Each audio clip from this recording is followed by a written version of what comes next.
Nina imani ili hata wewe pia unalipitia. Naomba unisikie kidogo. Hivi ndivyo unavyowapoteza watu muhimu kwenye maisha yako kisa kusikia.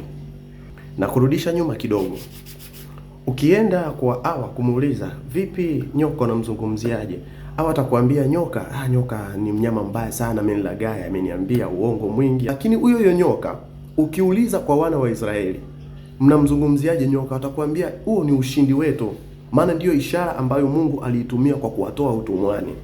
Katika kitabu cha Kutoka sura ya 4, shuka nayo, na kitabu cha Hesabu 21 mstari wa 4 hadi mstari wa 9, shuka nayo hapo utakuta hadithi nyingine ya nyoka wa shaba.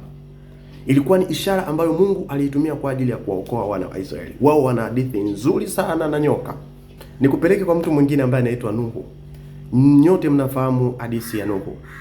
Nuhu alimtoa kunguru baada ya hizo siku 40 ili akaangalie mazingira ya nje huko yakoje. Kunguru alivyokuwa ameenda ndo huyo akaondoka kabisa.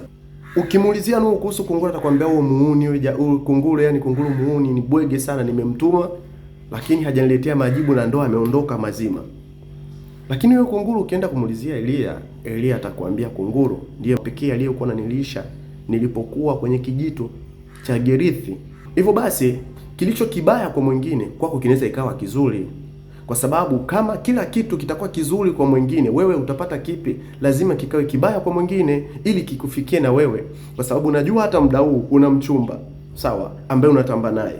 Lakini ule mchumba alikuwa mbaya kwa mtu mwingine, lakini kwa sasa yuko na wewe, ndiye anayekulea, ndiye anayekufanyia vyovyote vile. Pia kuna kazi ambayo umeitiwa kufanya. Hiyo kazi ukitathmini kwa kina ilikuwa kazi ya mtu mwingine. Ukimuuliza huyo mtu kuhusu hiyo kazi atakwambia ni kazi mbaya, lakini kwa sasa ndo kazi inakuweka wewe mjini. Sawa? Vivyo hivyo pia kuna watu watakao kuja katika maisha yako. Usisikie la kutoka huku wala kule kisa hadithi zao.